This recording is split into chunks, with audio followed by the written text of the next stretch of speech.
Good morning, I'm a forester here. I'm going to try to film this video outside, but I'm competing with a lot of insects in an airplane right now. Maybe it'll quieten up in a little bit. I've been carrying the CRKT Ripple as my EDC knife now for several weeks, and this review is really overdue. I'm going to jump right to the bottom line. This Ripple has replaced my Kershaw Skyline as my favorite fondling knife. Now, if you're like me, you keep your favorite knives maybe on top of your dresser. The Skyline, this one right here, was the knife that my hand automatically went to when I just wanted to play with a knife for a while. Usually when I'm fondling a knife, it's either when I'm watching TV or when I'm driving my truck. Well, now instead of the Skyline, my hand automatically goes to the Ripple when I come home. I may carry other knives during the day, but it's the Ripple that I come home to. So there's my review in a nutshell. For those of you that may want to know exactly why this makes such a good fondling knife, stay tuned. Okay, well, for those of you that stay tuned, I said in an earlier video that the Ripple had to grow on me. It's been out a while, and I had decided definitely not to buy it. It's designed by Ken Onion, and you can see his name right there. And I've noticed that many of his knife designs have had to grow on me. I also have the Kershaw Blur and also the Scallion, and it was that way with both of those knives. The Ripple has a futuristic look about it, and that's something I really had to overcome because I prefer more of a classic look in knives. This blue stainless steel handle, though, was a major positive. Blue's one of my favorite colors, and I particularly liked the pocket worn feature, or the pocket worn look of the handle. Now, in this sun, I'm going to rotate this knife just to see if you can see those worn ridge tops in this area right here. I've carried this knife a lot, so I've actually added to that pocket worn effect. Hopefully you could see that. Some reviewers have put this Ripple into a category of a gentleman's folder. It is slim, it's extremely slim, and that's something that I look for in a gentleman's folder, but to me it's just too large and slightly too heavy for a gentleman folder. I prefer gentleman folder knives to have more of a classic design and also premium materials, which the Ripple doesn't have. I simply carry it as an EDC knife, and it excels in that role. The major reason why the Ripple has become my favorite fondling knife is the IKBS opening system. The main pivot pin rides on 2 sets of ball bearings, and the opening is almost effortless. I only have one other knife that opens as easily, if not more easily, and it's the Benchmade 940. You can open it either with the thumb stud or with this axis lock by just swinging it open.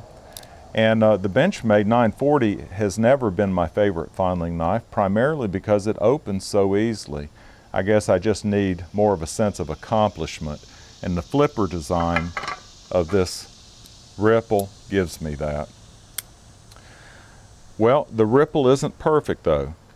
Its biggest negative are all the sharp edges that are on the knife when you first take it out of box.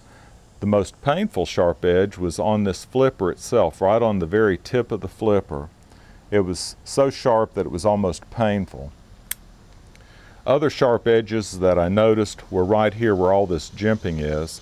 There's jimping on the blade, there's jimping on the frame, both sides, and there's also jimping on this pocket clip. Now, they're not painful and they're not overly sharp, but it just seems excessive. This is a frame lock knife, and there's also jimping down here on the frame lock, on the lock bar itself. Like I say, they're not painful, but taken together, the serrations all seem a little bit excessive. The good news is that after carrying this Ripple for over a month, I don't even noticing them now. Either the edges have worn down with all the fondling, or I've built up my calluses. In any case, the sharp edges aren't a showstopper, in my opinion.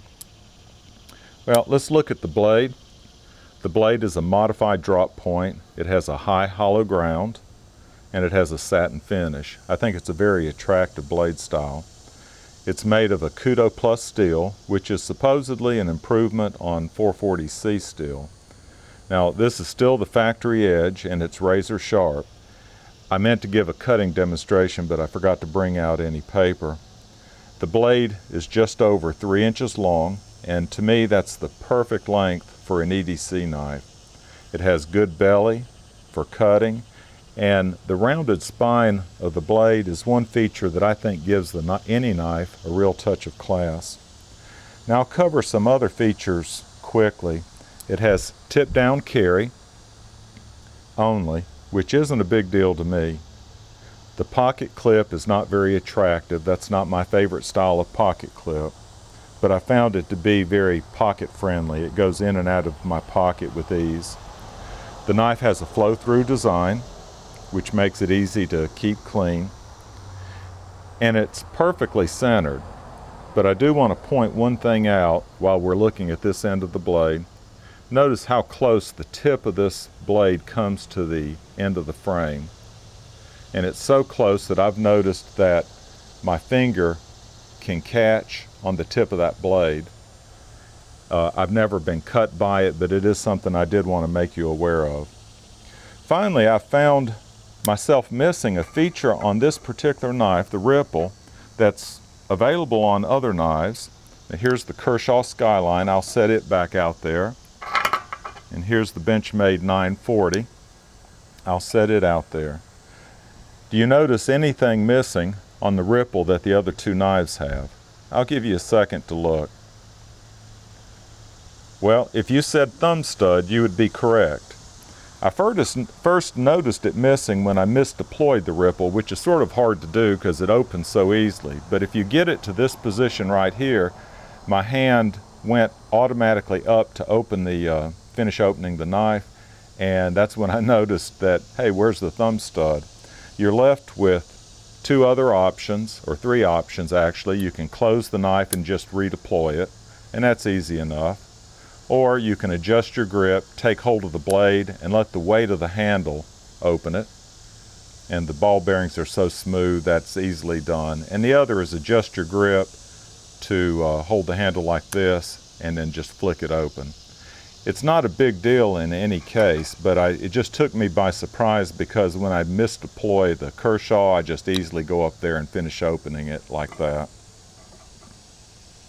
Well, we've got two knives out here already to compare the Ripple to. Let me bring a third knife out, and this is the Spyderco Tenacious. And all four of these knives basically serve the same function as a general purpose EDC folder. They do come in a wide range of prices though. The Spyderco Tenacious sells for around $30.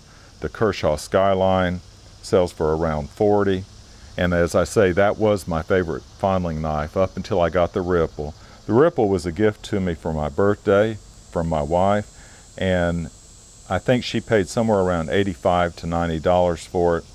And then the most expensive of these four knives is the Benchmade 940, and it costs somewhere around $180. I'm pleased with the Ripple, and I think that the price is reasonable for what you get.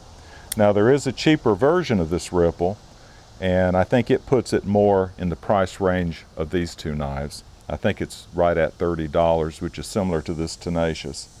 Well, I hope you've enjoyed my review of the CRKT Ripple. This is actually my very first CRKT knife, and I think the Ripple represents that company very well. Please like this video and subscribe. Thank you and take care.